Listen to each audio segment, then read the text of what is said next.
عندما دنت منية رسول الله صلى الله عليه وآله أتاه ملك الموت مستأذنا لا قابضا لروحه. كان بجنبه أمير المؤمنين وفاطمة والحسن والحسين. صار يغشى عليه تارة بعد أخرى، فارتمى عليه الحسنان، فأراد الأمير أن يرفعهما، ففتح النبي صلى الله عليه وآله عينيه، قال: يا علي، دعني أشمهما ويشماني ويتزودان مني، أما أنهما سيظلمان بعدي ويقتلان، فلعنة الله على من يظلمهما. وهو يعيدها ثلاثا. كان أمير المؤمنين في تلك الساعة ملازما له وفاطمة عند فراشه، فمنعوا الناس من الدخول عليه.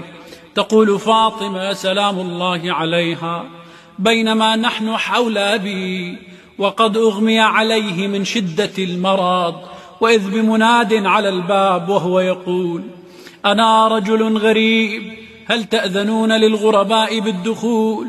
فقلت: يا هذا، إن رسول الله مشغول عنك، انصرف.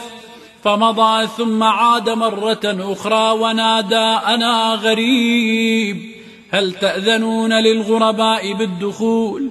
فصرفته.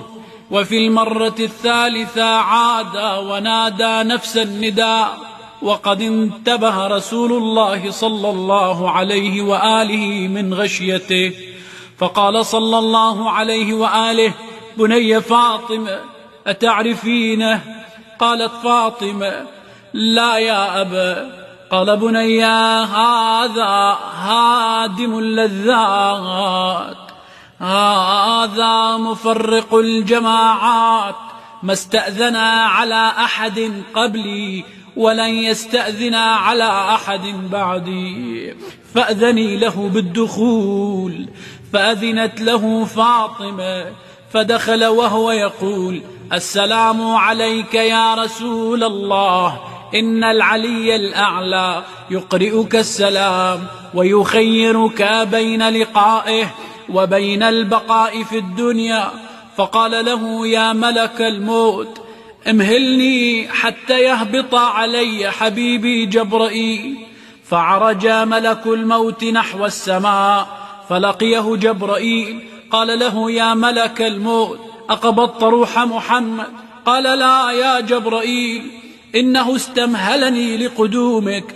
فقال جبرائيل: يا ملك الموت، أما ترى الجنان قد تزينت لروح محمد؟ أما ترى الملائكة قد تهيأت لاستقبال روح محمد؟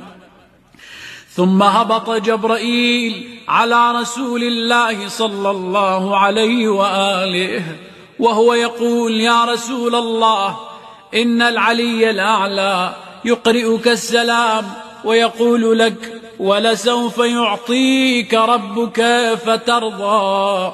فقال له الرسول: حبيبي جبرائيل، لا تفارقني حتى يأتي أمر ربي. وكان جبرائيل عن يمينه وميكائيل عن شماله، ورأسه في حجر أمير المؤمنين، وملك الموت قابض لروحه المقدسة، إلى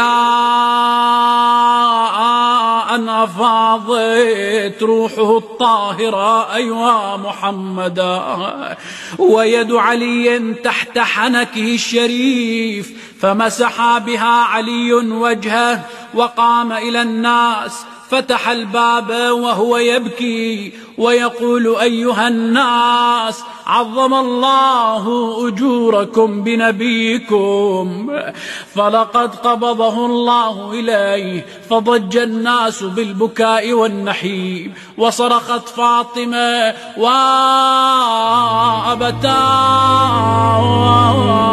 ومحمدا.